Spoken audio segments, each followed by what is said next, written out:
मेरे चैनल पर बिहार के तमाम आंगनवाड़ी सेविका सहायिकाओं का स्वागत है। चलिए आज बात होगी आंगनवाड़ी सेविका सहायिकाओं का मानदेय के संबंध में कि आंगनवाड़ी सेविका सहायिकाओं का मानदेय कब आ रहा है और कितना आया है, और पैसा क्या राज्य सरकार के माध्यम से गया है या फिर केंद्र सरकार के माध्यम से गया है। कई तरह की समस्याओं से इस समय आंगनवाड़ी सेविका सहायिकाएँ जूझ रही हैं। कारण कि ऐसा हो रहा है कि अब 4500 रुपया राज्य सरकार और 4500 रुपया केंद्र सरकार, यानी कि 9000 रुपया महीना इन लोगों को मिलता है। तो 9000 रुपया जब महीना मिलता है तो उसमें केंद्र सरकार देती है 4500 रुपया और राज्य सरकार भी देती है 4500 रुपया। तो अब ये सवाल ये उठ रहा है कि क्या पैसा जो अभी 4500 रुपया शो कर रहा है राज्य सरकार का है या केंद्र सरकार का है। किसी को 2 महीने का यानी कि 4500 रुपया अलग, किसी को 4 महीने का 4500 इस तरह से आया है। तो उन लोगों की ये समझ में नहीं आ रहा है कि राज्य सरकार का है कि केंद्र सरकार का है पैसा है, और अजीब असमंजस की स्थिति बनी हुई है। तो चलिए आज हम पूरी जानकारी हम अपने इस वीडियो के माध्यम से हम आपको दे रहे हैं। अगर आप चैनल पर फर्स्ट बार आए हैं तो चैनल को सब्सक्राइब करके बेल आइकन को दबाना नहीं भूलिएगा। चलिए हम बताते हैं, और निश्चित रूप से ये वीडियो आपके लिए बड़ा ही महत्वपूर्ण होने वाला है।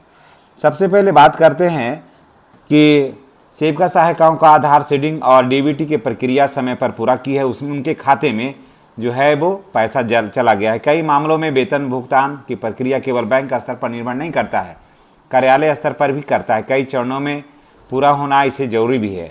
लेकिन एक अन्य सवाल अररिया जिला से आया है कि जहां सेविका ने बताया है कि आधार सीडिंग और डीबीटी दोनों के बावजूद उनका पैसा नहीं आया है, तो क्या कारण है।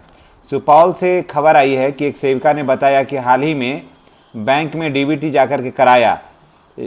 यहाँ भी बात सामने आई कि डीबीटी प्रक्रिया काफ़ी देर से पूरी हुई, तो भुगतान तत्काल आने की उम्मीद करनी चाहिए या नहीं। तो पहले जिन सेविकाओं ने पहले करा लिया है तो उनको पहले आएगा, जो बाद में कराया तो उसको हो सकता है उसको बाद में आए।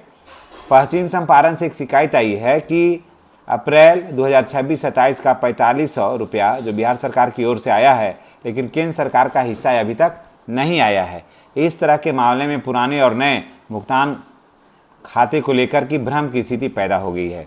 एक सेविका ने बताया है कि 4500 रुपया की 4 किस्तें आई है, लेकिन उसे समझ में नहीं आ रहा है कि राज्य सरकार का कौन सा हिस्सा है और केंद्र सरकार का कौन सा हिस्सा है। यदि किसी सेविका के खाते में कुल 4 बार 4500 की राशि पहुंची है तो उपलब्ध जानकारी के अनुसार इसमें से अप्रैल और मई और जून से संबंधित केंद्र सरकार के हिस्से 3 का भुगतान 3 किस्तों में और बिहार सरकार का भुगतान 1 किस्त में शामिल हो सकता है।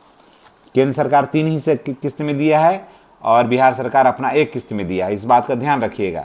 हालांकि व्यक्तिगत खाते के भुगतान की वास्तविक जानकारी जो है आप जब तक उसका बैंक का स्टेटमेंट नहीं निकालिएगा तब तक पता नहीं चलेगा। इसके अलावा फरवरी से मानदेय नहीं मिलने की शिकायत भी सामने आई है। बहुत सारे ऐसे सेविका सहायिका हैं जिनके खाते में 4-4 महीना 5 महीना से नहीं आया है मानदेय। आप सोच लीजिए कितना कम पैसा मिलता है। 4 महीना 5 महीना 6 महीने पर मानदेय होगा तो मिलेगा तो क्या होगा असर। और पूरे बिहार में एक समान मानदेय भी नहीं है। ये भी बात सत्य है कि पूरे बिहार में एक समान मानदेय नहीं है, सबका मानदेय अलग अलग है। समझ गए, माने मिलने का जो तिथि है वो अलग है।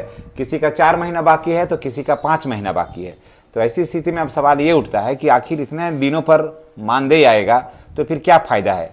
आंगनवाड़ी सेविका सहायिकाओं का भी अपने निजी खर्चे हैं, उनके परिवार हैं, उनके भी बच्चे पढ़ते हैं, उनका भी अपना दवाई का खर्च है, बीमारी में खर्च है, कपड़े हैं, लत्ते हैं, सारा कुछ इसी से करना पड़ता है। ऐसा नहीं है कि आंगनवाड़ी सेविका सहायिका हैं तो कोई और भी साइड से कोई काम करते हैं, ऐसा भी बात नहीं है। पूरा समय मेन टाइम तो आंगनवाड़ी सेविका सहायिकाओं का उसी में खप जाता है, और शेष समय जो होता है रिपोर्टिंग में खर्च हो जाता है। तो साइड से भी कोई इनकम का कोई स्रोत नहीं है, जिससे कि ये लोग नहीं भी आ रहा है तो मानदेय तो भी इनका गुजारा हो जाएगा, ऐसी भी कोई बात नहीं है। तो सरकार को चाहिए कि स्पष्ट करे, जब 4500 रुपया ही देना है अलग अलग, तो आपको एक बार राज्य सरकार को क्या करना चाहिए कि उस सारे पैसे को अपने पास मंगाए, और उसके बाद एक ही साथ, जैसे अप्रैल का पैसा तो 9000, मई का पैसा तो 9000, जून का पैसा तो 9000, आप ऐसे ऐसे करके दीजिए ताकि जो सेविका सहायिका हैं उनको ज़्यादा कठिनाई नहीं हो। लेकिन सरकार यहाँ पर ऐसे नहीं करेगी। सरकार वही काम करेगी जिसमें सेविका सहायिकाओं को ज़्यादा परेशानी हो। और उसके बाद मानदेय बढ़ाने की जहाँ तक बात है तो कैबिनेट में जो बैठकें हुई है उस पर चर्चा अवश्य हुई है, लेकिन देखिए 20,000 से प्लस कब मानदेय होगा बिहार में, अभी सिर्फ चर्चाएँ हैं। और उसके बाद ही पता चलेगा। बहुत सारे सेविका सहायिका ऐसे भी हैं जिनका उम्र धीरे धीरे अब समाप्त हो रहा है।